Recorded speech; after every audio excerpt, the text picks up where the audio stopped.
وبركاته نحمد الله العظيم ونصلي على رسوله الكريم أما بعد அன்பான பெரியோர்களே, ஜமாத்தார்களே, அல்லாஹ்வின் அருளால் ஃபஜ்ருடைய தொழுகையை தொழுதுவிட்டு குர்ஆன் ஹதீஸை பற்றி பேசுவதற்காக கேட்பதற்காக நாம் எல்லாம் அமர்ந்திருக்கிறோம். அல்லாஹ் ஜல்ல ஷானஹு வ தஆலா நம்முடைய எல்லா இபாதத்துகளையும் பரிபூர்ணமாக குறையில்லாமல் நிறைவாக கபூல் செய்வானாக. ஆமீன். அல்லாஹ்வுடைய ரஹ்மத்தும் மேலான மக்ஃபிரத்தும் நம் அனைவர்கள் மீதும் முழுமையாக வந்து சேரட்டுமாக. ஆமீன். சங்கையான பெருமக்களே, அல்லாஹ் ஜல்ல ஷானஹு வ தஆலா அவன் விரும்பக்கூடிய குணம் என்று சிலது இருக்கிறது. அதே போன்று அல்லாஹ்வுக்கு பிடிக்காத குணம் என்றும் சிலது இருக்கிறது. அல்லாஹ்வுக்கு பிடிக்கிற குணம் என்ன? யாருக்கும் தீங்கி இழைக்காத குணம், தர்மம் செய்யக்கூடிய குணம், பொய் பேசாத குணம், இபாதத் செய்யக்கூடிய குணம், தக்வா உள்ள குணம், இதுவெல்லாம் அல்லாஹ்வுக்கு பிடித்த குணம் பெரிய பட்டியல் இருக்கிறது. அதே போன்று அல்லாஹ்வுக்கு பிடிக்காத குணம் நபிகள் நாயகம் ஸல்லல்லாஹு அலைஹி வஸல்லம் அவர்களால் எச்சரிக்கை செய்யப்பட்ட குணம். நபி ஸல்லல்லாஹு அலைஹி வஸல்லம் வெறுமன சுப செய்தியை மட்டும் சொல்லக்கூடிய நபி அல்ல. நபி ஸல்லல்லாஹு அலைஹி வஸல்லம் அவர்கள் எப்படி பஷீராக சுப செய்தி சொல்லக்கூடிய நபியாக அனுப்பப்பட்டார்களோ அதே போன்று நதீராகவும் அனுப்பப்பட்டார்கள். நதீர் என்றால் எச்சரிக்கை செய்யக்கூடிய நபியாகவும் அனுப்பப்பட்டார்கள். இப்படி செய்தால், நீங்கள் இப்படி நடந்தால் நாளை அல்லாஹ் உங்களை தண்டிப்பான். இந்த காரியங்கள் எல்லாம் அல்லாஹ்வுக்கு பிடிக்காத காரியங்கள், இந்தந்த குணங்கள் எல்லாம் அல்லாஹ்வுக்கு பிடிக்காத குணங்கள் என்று எச்சரிக்கை செய்து மனிதர்களை சொர்க்கத்திற்கு அழைத்து செல்வதற்காக நபி ஸல்லல்லாஹு அலைஹி வஸல்லம் அவர்கள் அனுப்பப்பட்டார்கள்.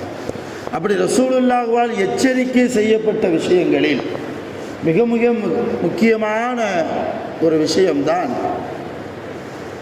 அல்லாஹ்வுக்கு பிடிக்காத குணங்களை பற்றி பேசியது. அல்லாஹ்வுக்கு பிடிக்காத குணம் என்று வருகிற போது அல்லாஹ்வுக்கு இணை வைப்பது பிடிக்காது. முதலாவது, எந்த சூழ்நிலையிலும் அல்லாஹ்வுக்கு ஒரு அடியான் இன்னொரு படைப்பை வைத்து ஷிர்க் செய்வதை, இணை வைப்பதை அல்லாஹ் ஒருபோதும் மன்னிக்க மாட்டான். எவ்வளவு பெரிய பாவங்களில் வேண்டுமானாலும் அல்லாஹ் மன்னிப்பான். குர்ஆன் அல்லாஹ் சொல்லிட்டான், என்னென்ன பாவங்கள் நீங்கள் செய்தாலும் நான் மன்னிப்பேன். திருடுகிறீர்களா? நான் நாடினால் மன்னிப்பேன். மது குடிக்கிறீர்களா? நான் நாடினால் மன்னிப்பேன். விபச்சாரத்தில் ஈடுபடுகிறீர்களா? நான் நாடினால் அதையும் மன்னிப்பதற்கு தயாராக இருக்கிறேன். ஆனால் ஒருபோதும் அல்லாஹ்வுக்கு ஒரு அடியான் ஷிர்க்குவை செய்துவிட்டால், இணை வைத்து விட்டால் அல்லாஹ் நாடவே மாட்டான் மன்னிப்பதற்கு அந்த அடியானை. ஆக அல்லாஹ்வுக்கு பிடிக்காத குணத்தில் முதல் தரத்தில் இருப்பது அல்லாஹ்வுக்கு இணை வைப்பு. அப்படி படிப்படியாக நாம் யோசித்து பேசிக்கொண்டு வந்தால், அல்லாஹ்வுக்கு பிடிக்காத ஒரு குணம், ஒரு அடியான் இன்னொரு அடியானை பற்றி புறம் பேசுவது. இன்றைக்கு முஸ்லிம் சமூகத்தில் பெருகி போய் இருக்கக்கூடிய ஒரு கேடுகட்ட குணம் புறம் என்பது. இந்த புறம் நபி அவர்களால் எச்சரிக்கை செய்யப்பட்ட குணம், நம்மை நரகத்திலே கொண்டு போய் தள்ளக்கூடிய குணம் இந்த புறம் பேசுதல் என்பது. நபி ஸல்லல்லாஹு அலைஹி வஸல்லம் அவர்கள் சஹாபாக்களிடத்தில் ஒரு கேள்வி கேட்டாங்க. அததுரூன மல் கீபா, அததுரூன மல் கீபா, புறம் என்றால் என்ன உங்களுக்கு தெரியுமான்னு கேட்டாங்க. சஹாபாக்கள் சொன்னாங்க, அல்லாஹு ரசூலுஹு அலம், அல்லாஹ்வுக்கும் அல்லாஹ்வுடைய தூதருக்கும் தான் நன்கு தெரியும், எங்களுக்கு தெரியாது. இப்போ ரசூலுல்லாஹ் சொன்னாங்க, புறம்னா எது தெரியுமா? உன்னுடைய சகோதரன் உன்னுடைய எந்த பேச்சை வெறுப்பானோ அந்த பேச்சை நீ பேசினால் அதுதான் புறம். அதுதான் புறம். என்னை பற்றி நீங்கள் பேசுகிறத நான் வெறுக்கிறேன்னா அதை நீங்கள் பேசுனா அது புறம். அல்லது உங்களை பற்றி நான் வேற மாதிரி பேசுகிறேன் அப்படின்னா அதை நீங்கள் வெறுக்கிறீர்கள் என்றால் அது புறம். இந்த புறத்தினால், இந்த புறம் என்கிற குணத்தை கொண்டவர்கள் ஒருபோதும் சுவனத்தில் நுழைய மாட்டார்கள். லம் யதுகுலில் ஜன்னா. ரசூலுல்லாஹ் சொன்னார், புறம் பேசுபவர் சுவனத்தில் நுழைய மாட்டார், கோல் சொல்பவர் சுவனத்திற்குள் நுழைய மாட்டார். இன்னைக்கு தொழுகையாளி இடத்தில் இருக்கக்கூடிய குணமாக இந்த குணம் மாறிவிட்டது. புறம் பேசுகிற குணம், கோல் சொல்கிற குணம். சம்பந்தப்பட்ட நபர்கிட்ட நம்மளே போய் பேசலாம், ஆனால் இன்னொரு ஆள் மூலியமாக கீ கொடுத்து சாவி கொடுத்து நீ போய் கேளு, அவர் போய் கேளு, இதெல்லாம் கோல் மூட்டி விடக்கூடிய காரியம். கோல் மூட்டி விடக்கூடிய காரியம் செய்யக்கூடிய மனிதனை அவர் எவ்வளவு பெரிய தொழுகையாளியாக இருந்தாலும் சரி, அல்லாஹ் ஒருபோதும் அவர் தொழுகையும் கபூல் செய்ய மாட்டான், அவருடைய இபாதத்துகளையும் கபூல் செய்ய மாட்டான். அவர் சுவனம் போவதும் ரொம்ப கடினமான காரியம். அது அருமையான பெருமக்கள், இந்த புறம் கோல் சொல்லுதல் அப்படிங்கிற இந்த குணம் இருக்கிறது ரொம்ப ஆபத்தான குணம். அல்லாஹ் குர்ஆனில் சொல்கிறான், வலா யக்தப் பஅதுக்கும் பஅதா. உங்களில் சில பேரை பற்றி நீங்கள் புறம் பேசி திரியாதீர்கள், பேசாதீங்கிறான். அல்லாஹ் எப்படி விபச்சாரம் செய்யாதீங்கன்னு சொன்னானோ, சாராயம் குடிக்காதீங்கன்னு சொன்னானோ இல்லையா, மதுவின் பக்கம் போகக்கூடாதுன்னு எப்படி சொன்னானோ, அதே போன்று புறத்தை பற்றியும் அல்லாஹ் சொல்கிறான், உங்களில் சிலரை பற்றி புறம் பேசாதீர்கள். அவர் என்ன ஆளு, இவர் என்ன ஆளு என்றெல்லாம் அவர் இல்லாத நேரத்தில் அவர் வெறுக்கக்கூடிய காரியத்தை, அவருக்கு பிடிக்காத காரியத்தை 4 பேருக்கு முன்னால் நின்று கொண்டு நீங்கள் என்ன செய்ய வேண்டாம், புறம் பேச வேண்டாம். புறம் பேசுனா எதுக்கு சமம் தெரியுமா? அல்லாஹ் குர்ஆன்ல, நான் ஒன்றும் சொல்லலை, என்னுடைய சொந்த கருத்து அல்ல. நீங்கள் கூட குர்ஆன் எடுத்து பார்க்கலாம்.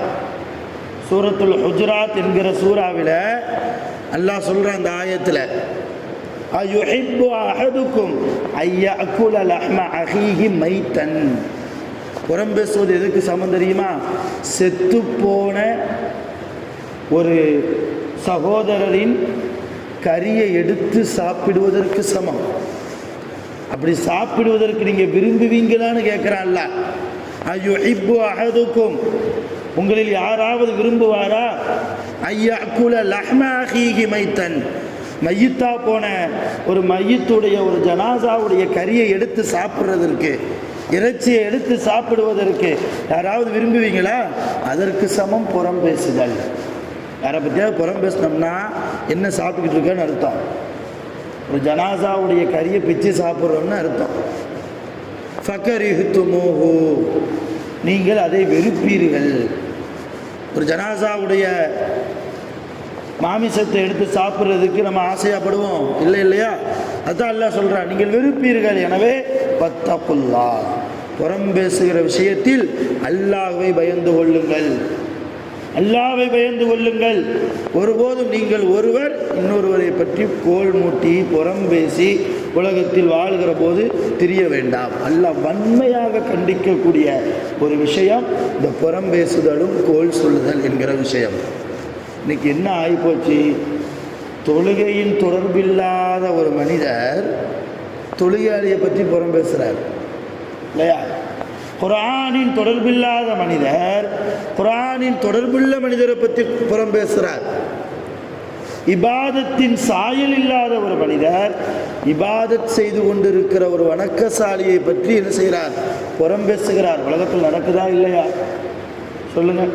இப்போ எல்லா இபாதத்தை விட்டு பள்ளிவாசலை விட்டும் கொஞ்சம் தூரமாகி இருக்கக்கூடிய ஒரு மனிதர், பள்ளிவாசலே கதி என்று கிடக்கக்கூடிய மனிதரை பற்றி புறம் பேசி திரிகிறார். இன்னும் உச்சகட்டமாக சொல்ல போனால், இன்னமா யக்ஷல்லாஹ மின் இபாதிஹில் உலமா, அல்லாஹ்வுடைய அடியார்களில் அல்லாஹ்வை மிக பயப்படக்கூடியவர்கள் உலமாக்கள். அல்லாஹ் சொன்னான் குர்ஆன்ல. அல்லாஹ்வுடைய அடியார்களில் அல்லாஹ்வை அதிகம் பயப்படக்கூடியவர்கள் ஆலிம்கள், உலமாக்கள். அந்த உலமாக்கள் ஆலிம்களை பற்றியே கோல் சொல்றது, புறம் பேசுறது இருக்குதா இல்லையா? ஒக்கூரில் இல்லை, அல்ஹம்துலில்லாஹ். நான் மற்ற ஊர்களில் சொல்கிறேன், எங்கள் ஊர்களில் சொல்கிறேன். ஆலிம்களை குறித்து, பள்ளிவாசல்களில் பணிபுரியக்கூடியவர்களை குறித்து புறம்பேசி திரியக்கூடியவர்கள், கோல் மூட்டி சொல்லி திரியக்கூடியவர்கள். இப்போ எப்படி நம்முடைய இபாதத்தை அல்லாஹ் கபூல் செய்வான்? எல்லாம் யோசிக்கணும். ரமலானில் நோன்பு வைக்கிறோம், நம்மால் முடிந்த சதக்காக்களை செய்கிறோம், ஜக்காத்து கடமையா அதையும் கொடுக்குறோம், அல்ஹம்துலில்லாஹ்.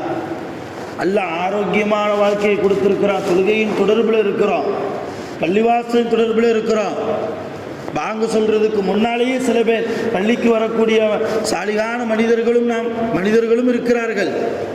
ஆனால் இந்த நல்ல குணங்களுக்கு மத்தியில் புறம் பேசுதல் என்கிற தீய குணம், கோல் மூட்டி சொல்லுதல் என்கிற தீய குணம் ரொம்ப ஆபத்தானது. நான் முதல்ல சொன்னது போல அல்லாஹ்வுடைய ரசூலால் எச்சரிக்கை செய்யப்பட்ட குணம். அல்லாஹ்வுடைய ரசூல் ஒரு காரியத்தை எச்சரிக்கை செய்கிறாங்கன்னா அந்த காரியம் நரகத்தில் கொண்டு போய் விடக்கூடிய காரியமாகத்தான் இருக்கும். நாம் ஒருபோதும் நரகம் போய்விடக்கூடாது என்பதற்காக நம்மீது ரொம்பவும் அக்கறைப்பட்ட நபிகள் நாயகம் ஸல்லல்லாஹு அலைஹி வஸல்லம் நற்குணங்களை போதித்தார்கள். நற்குணங்களை இன்னமா புஇஸ்து லிஉத்தம்மிம மகாரிமல் அஹ்லாக் ரசூலுல்லாஹ் சொன்னாங்க. நல்ல குணங்களை பரிபூரணப்படுத்துவதற்காகத்தான் நான் நபியாக அனுப்பப்பட்டிருக்கிறேன் அப்படின்னு சொன்னாங்க ரசூலுல்லாஹ். நல்ல குணங்களை நமக்கு பரிபூர்ணமாக போதித்தும் சென்று விட்டார்கள். அந்த நல்ல குணங்கள் நம்ம என்ன செய்யணும்? எடுக்கணும். எது நல்ல குணம்? அல்லாஹ்வுக்கு பிடித்தமான குணம் என்ன? அல்லாஹ்வுடைய ரசூலிடத்தில் எந்த அழகான குணங்கள் இருந்தது? அதையெல்லாம் தேடி பொறுக்கி கேள்விப்படுறதோடு இந்த காதில் வாங்கிட்டு அந்த காதில் விட்டுட்டு போகிறதல்ல ஈமான்தாரியுடைய வாழ்க்கை. ஒரு விஷயம் கேள்விப்பட்டா பல்லுக அன்னி வளவாயா. அல்லாஹ்வுடைய ரசூல் சொன்னாங்க, என் சம்பந்தமாக ஒரு சின்ன செய்தி கேள்விப்பட்டாலும் அடுத்த மக்கள்கிட்ட எடுத்து சொல்லுங்கன்னாங்க. அப்படி உலமாக்கள் மூலமாக அல்லது வேறு முஸ்லிம்களின் மூலமாக ஏதாவது ஒரு நல்ல குணங்கள் ரசூலுல்லாவை பற்றி நம்ம கேள்விப்படுறோமா, அந்த குணங்களை நாம் உள்வாங்கி கொண்டு அதை நமக்குள்ளே ஆக்கி கொண்டு நம்முடைய நடைமுறையில் கொண்டு வருவதற்கு நாம் முயற்சி செய்யணும். அதை விட்டுட்டு தீய குணங்களுக்கு பக்கம் நாம் போய்விட்டால், இந்த புறம் பேசுதல், கோல் சொல்லுதல் போன்ற ஆபத்தான குணங்களின் பக்கம் போய்விட்டால் நாளை அல்லாஹ் நாம் யாரை பற்றி உலகத்தில் புறம் பேசி திரிந்தோமோ, யாரை பற்றி கோல் மூட்டி கொண்டு திரிந்தோமோ அந்த நபர்களை கூப்பிட்டு நம்முடைய நன்மையெல்லாம் வாங்கி அங்கே கொடுத்துருவான் கியாமத் நாளில். இவர் மூட்டை மூட்டையாக ஹாஜியார் இபாதத் செஞ்சுருப்பார், அதே போல் மூட்டை மூட்டையாக பல பேரை பற்றி புறம் பேசியிருப்பார், பல பேர் விஷயத்தில் கோல் மூட்டி திருந்திருப்பார். அல்லாஹ் என்ன செய்வான்? இவர் நன்மையை ஃபுல்லாக வாங்கி அங்கே கொடுத்துருவான். கடைசியில் இவர்கிட்ட எந்த நன்மையும் இருக்காது.